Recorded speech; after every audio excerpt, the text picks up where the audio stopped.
I'm oversold to everything because I can use Exa.ai and create a statistical success, a database in which I can invite more people to come and be part of a frequency. And there is a frequency to a search engine, and you have elevated the frequency of the search. Welcome to Entrepreneurs, the Playbook. I'm David Meltzer, and brick by brick, we're building a playbook to success. I'm here at SoFi Stadium, the greatest stadium ever built. It's amazing what $5.5 billion of value, plus they had to add a little bit of extra money for the World Cup to be here as well, to extend the field, if you didn't know that.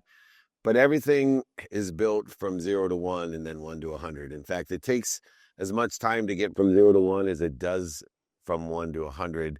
And that's true in every aspect. That's why AI is so powerful. Not only does it make humans more human, but it exponentially accelerates 0 to 1. So whether you're looking for leads, funnels, conversion, whether you're writing a book, creating a podcast, a meme, some sort of content, it is that 0 to 1 that's so boring and takes so long. And Will Bryk is building brick by brick AI tool with Exa.ai that allows people like me and other entrepreneurs and enterprises in order to facilitate, which means to make easy that 0 to 1 by finding and synthesizing data that has the greatest statistical success in what you do. Welcome to the playbook, Will Bryk. Thank you. Thank you for having me. I feel like I'm being Ivy League shamed with all my guests today. They all seem to have gone to schools that I got rejected from in multiple occasions for undergrad, law school, and business school. But beyond that, I'm really intrigued because you were a physics major at Harvard, if I'm not mistaken. And I study outside of the Ivy League, study physics, quantum physics, and metaphysics. I think understanding physics is essential to understanding the infinite and allows for almost what AI allows for the 0 to 1. Where was the relativity for you and your understanding of physics and applying that, maybe mathematically, but also just theoretically, applying what you've learned in physics to the capability of AI? Well, yeah, I mean, I came into college studying physics because I wanted to understand how the universe works. And I quickly realized that like humans are too dumb to figure out how the universe works. You're not. I tell people that all the time as an example. Yeah. Yeah, no, seriously. I'm a living example. Yeah, like we're kind of like, it's like trying to like teach a monkey how quantum mechanics works, like teaching a human how the universe works. Like it might be above our brains, and that's actually why I also got excited by computer science in college, and I studied both. But then lean towards computer science because I thought, if we could just make AI systems that are smarter than us, then they can go and figure out physics and just tell us, and hopefully we could understand their explanation. So that's how I got into. So I got into AI because I was interested in understanding how the world works, and then that led to where I am today. It's interesting because my involvement in still daily study of physics, quantum physics, and metaphysics led me to faith because of the same hypothesis that human beings just aren't capable of understanding the infinite. And it became a mathematical equation to me with trillions of variables and the capacity of a human brain and mind. Where was the intersection to be able to understand all these things? And instead of going down the route of AI, which I understand, which is why, I'm probably one of the biggest supporters, promoters, ambassadors that ever could be for Exa.ai, because I get it. And I think it has a quantitative value far beyond what even human beings are capable of imagining. But I went down the other route of saying, okay, human beings are incapable of understanding the evidence or no evidence apparent in what we need to do both personally and professionally. Therefore, I have to have faith. I'm curious, in building Exa.ai, which is to me the most powerful tool for entrepreneurs and business owners, was there any exploration in faith with the lack of evidence or evidence being contrary to technology being able or capable of synthesizing that data? Well, okay. I mean, so Exa.ai is a search engine that helps AIs actually find information. It also helps humans find information. And so I think it's like being a search engine, it's an extremely important tool for these AI systems to figure out the answers to the universe, right? Like, when OpenAI trains a language model like GPT-4, it's very, very good at reasoning, but it doesn't know everything about the world. So you need to pair that GPT-4 with a search engine like Exa that could find you all the information. And you could ask that, then when you pair it with Exa, then you could ask it, hey, find me all these sales leads, and it'll go find that, and Exa will find that, give it to the AI. You could also ask it, hey, give me all the possible theories of the universe, and Exa will go scan the whole web for theories of the universe and give that to the AI can scan it. So I'm just utilizing a certain component or capability of AI to be a search engine of AI, correct? Yeah, so like our search engine is for AIs. It's also built using AI systems. So Correct. there's a lot of AI inside it. It's AI squared. Yeah. Has it affected my faith? I would say I stand by where I was at the beginning of college, which is we have no idea where the universe comes from. It's probably some crazy answer. Who knows what it is? But that's really all I can say. I want to know what that answer is, but I don't know what it is right now. So if I told you I have a very similar belief, which I call best option faith. So for me, because when I don't know something or I'm humble enough to say it's far beyond my reach or scope or scale of what I can imagine, I say to myself, okay, in order to help myself, I should believe in the best option that, so like, for example, I love life. So I can't prove whether or not you have past lives or future lives or multiverse lives, but I know I love life. Therefore, I'm going to believe that I get more than one life because it's the best option according to what I prioritize or believe or qualify in my own life. For faith, I just say there's something bigger than me that loves me more than my mom. Therefore, when shit happens I don't understand, instead of feeling punished, I feel protected, promoted, loved, and perfected. Now, beyond the face side, there is a serious value to Exa.ai, which is an AI search engine of AI. There's a lot of multiplicity in the AI that exists in Exa.ai, but it is very specific, which makes it very powerful. So if I'm David Meltzer, speaker, author, entrepreneur, and I'm looking to generate a community of people that want to help each other, know people that help each other, to make more money, help more people, and have more fun, coming from before you were born, the search engine business, right? I made my first money working for Westlaw, which had the first natural language searching. I literally spent years in Boolean language searching. So understand how data synthesized through searching, understand Exa.ai in particular for my own community building and monetization efforts. There's nothing that parallels it. What are the distinctive capabilities of Exa.ai that allow David Meltzer and people like David Meltzer and businesses like the businesses that I own have that 0 to 1 capability, the efficiency, the effectiveness, and statistical success that is unparalleled by anything else? Yeah, so we developed our own technology for search. I think it helps to take a step back and realize that search is actually not solved. Because when I tell people I'm working on a search engine, like when I told my dad I'm starting a search engine, he's like, "What's wrong with you? Like, haven't you heard of Google?" I always be like, "Oh, Google, I haven't heard of that. What is it?" No, but of course I've heard of Google. This is the Harvard Hewitt, sorry. Like, of course, Google exists, and people think, "Oh, Google has solved search." It's actually not true at all. Google is very good at simple queries. You know, if I want the homepage of Costco, or if I want Taylor Swift's boyfriend, or something like that. These are not my query, but I uh, Or Ike's Deli. Ike's Deli. Like Google's great at that. That's what it was built for. But if you're David Meltzer and you want to, create a community of people of a certain type, and you want to find, every entrepreneur and potential entrepreneur in the Los Angeles area who graduated college in the last 4 years. If you type that into Google, do you think it's going to give you like it doesn't, right? Like Google just can't handle those types of complex queries. And when I was thinking about it, like there are so many types of searches that would be so valuable, but you can't do it with a tool like Google. So we were like, okay, what if you could build a search engine that's way more powerful? And we were very inspired. So we started Exa in 2021. We were very inspired by like OpenAI had recently built GPT-3, so before ChatGPT, but not many people knew about it. But GPT-3 was extremely powerful at understanding like very complex language. And the thinking was, what if you could have a search engine that's just as powerful? Like, why can't we have a search engine that understands the web in all these powerful ways? And we just went ahead and went and tried to build it. And it was actually a research project. Like for a year and a half, me and a couple people at Exa just like banged our head against the wall trying to build a new algorithm for search, and we did it. And so, leading to answer your question, like what is the algorithm?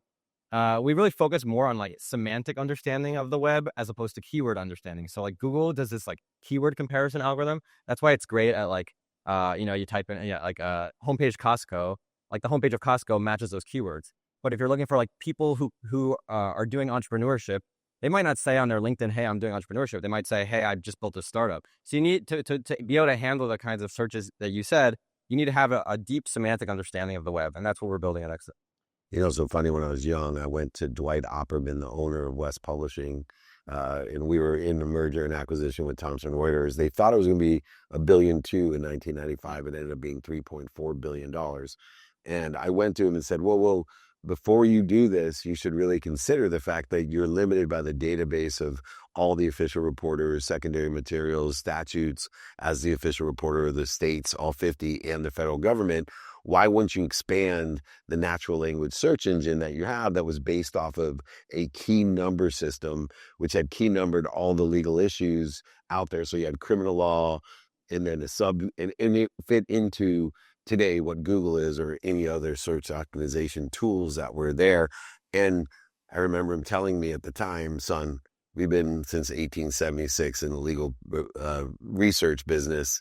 Please let me go ahead. And then when he sold it for 3.4 billion, he laughed at me. And I said, you could have sold it for 10 billion, mark my words. And I think that would have been a great bargain if somebody would have applied it to real estate and medicine and insurance and all the other data that sat in NCR servers in 1995 in the hills of wherever they were buried. Well, it's an interesting point because I think the search space is so big that there are like $3 billion opportunities everywhere. There's also a $300 billion opportunity, which Google makes $300 billion a year. But there's like search is real. What is search? It's like knowledge about the world. And like we're in the knowledge business. And so if we could provide all sorts of knowledge that Google can't, which we already do, there's a lot of money to be made there. It doesn't have to, we're not trying to be Google. We're trying to be something different. And there's a lot of opportunity out there. Not that Google may not be interested in someday in acquiring you instead of building it on their own, be a lot cheaper. But it brings up another area of human nature. Now, I study history only for one reason, not because it's very exciting or interesting to me, but it's the best way that I learn human nature. And the one thing I know about time is human nature never changes. And if I understand human nature, then I can apply technologies like Exa.ai to human nature, which provides me more options and opportunities, even within my VIP dinners or masterminds. I'm oversold to everything because I can use Exa.ai and create a statistical success, a database in which I can invite more people to come and be part of a frequency. And there is a frequency to a search engine, and you have elevated the frequency of the search. So I teach people to ask. For whatever weird reason or coincidence in the universe, I get out of law school and I don't become an oil and gas litigator. I get involved in the internet's real first search engine, Boolean language, Westlaw, on DOS, 9600 baud modems. And I continue my career, ironically, relative to finding or searching. And now in a theoretical context, I am an asker, right? I am asking. I have all these different tools. I have prayer I can ask. I have meditation I can ask. I have cold calling I can ask. I have the business development in person on the phone via email, social media asks. All of these things I can ask. And then I come across you guys, Exa.ai, and being probably one of the preeminent, as far as longevity goes, of somebody that understands searching. That is a capability that I have. I understand what words to ask, whether it's in my prayers or in business as a cold caller, but I also know how to utilize Exa.ai because good data in, good data out. The one thing I noticed about Exa.ai using it is it's a lot easier than any of the asks that I could make otherwise. What is it that it's built on that allows me to have that flexibility, like you said, that I can just say, hey, I'm doing a VIP dinner in Los Angeles. I'm looking for people that have read Wayne Dyer, Power of Intention, and maybe graduated from a philosophy degree or whatever it is. And it just comes up with like really accurate people. Yeah. Yeah. Perhaps one way to see how it's so powerful is that we just put a lot more power into it. Because when you type in a search to Google, no matter how complex your request, Google will still take half a second. Whether you're searching for something super simple or something like extremely complex, like give me every math solution to this problem and ever stated in the history of the world, like Google's going to take half a second. Whereas Exa, actually, sometimes you might have noticed it takes like a minute or even 10 minutes. Yeah. For some customers, it's taken a whole day where we get like 50,000 results that all match. And what we're doing is we're just putting a ton of computer power into the search. And it's because we've realized that like not all searches are made equal. And some searches demand like a ton of compute. So that's probably what makes it easier. Now I'm going to take a step back. I love to ask questions that are above the game. And I'm a frequency person. I believe in the vibrations of the universe, that awareness lies within our own frequency. And this conversation to me reminds me of when I sat down thousands of interviews ago with Raj Ruparel, the founder of Groupon. And I think Justin was here, Bradley. But Bradley was my Nick. So he traveled everywhere with me, and he got to sit into this interview. And he had never been into an interview where the frequency was that much different than every other one. You can feel the frequency of this interview. You can feel a different vibration by the capability that Will has. And for me, even being in the interviewer or someone who loves to have conversations like that, it's nice for me because I get to truly utilize my own bandwidth, my own spectrum of the vibration or frequency that I'm at. So being able to, I mean, I am moving so fast, listening and thinking, because you can't just hear, right? We have to qualify and then come up with pertinent questions for you from coming from your side of it. For me, it's spectacular and I'm enjoying it immensely. And I hope people are able to follow it, how quick the frequency is of this interview. But for you, number one, do you have a relative awareness to the frequency of this interview? And two, I'd love for you to explain maybe your perspective when you get into a conversation like this that isn't normal. You probably can't have these conversations with many people, or people sit there when you talk like this. And my own son said this the other day to me, Dad, you realize nobody, excuse my language because he's 15. So, Dad, you realize nobody knows what the fuck you just said. And I really thought like everybody was amazed by me. And he's looking at me going, Dad, like everyone's rolling their eyes. You are, and I worry sometimes that because I can move at this pace and this frequency, I'm just curious from your perspective, that feeling, that frequency, your awareness of it, one, or two, your perspective of this conversation, if it is different than other conversations, and what that means to you. I, I am having a ton of fun in this conversation. I love talking about this stuff, and I love getting I see some of you nodding your heads while I'm saying things like, hopefully I'm expressing ideas that you haven't heard before, which gets me excited. Also, I'm just like, I mean, I've been working on this for 4 years. It's like my life mission. It's really, I've been thinking about these problems for more than 4 years. I've always cared about the way we get information. And like, I've tried to do projects many times from like, even when I was a kid to now, high school, college to now, like in this space. So the fact that I get to build in this space is very exciting to me. And so I also like to talk about it because it's just fun. Do I feel the frequency? I mean, yeah, you seem like a really awesome guy. Yeah, I'm searching for a compliment. I mean, I do have a very optimistic view of the world, and like, so I think I think I have great conversations with everyone, but yeah, I mean, particularly it seems like you a little bit faster. Yeah. Good.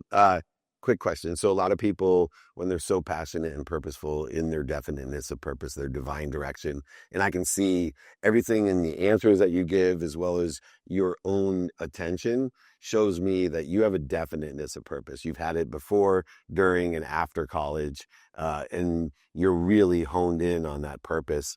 How does money, because you are an entrepreneur, you have a business, and a lot of people like you that have this excitement and optimism about what they're doing and the innate understanding for enlightenment about what they're doing, have a problem reconciling making money. So I'll run into engineers all the time that are completely brilliant with amazing solutions, but they just don't get money. And I have a really difficult time in coaching or mentoring or consulting of like, dude, I get what you're saying, but there's no market. We can't make any money. You seem to have a really good grasp on the business side. What's your philosophy or strategy as far as monetizing your technology? Yeah, I mean, okay, luckily the business is growing really fast. Not luckily, intentionally. Okay. Not really. It's some partly luck, partly intention.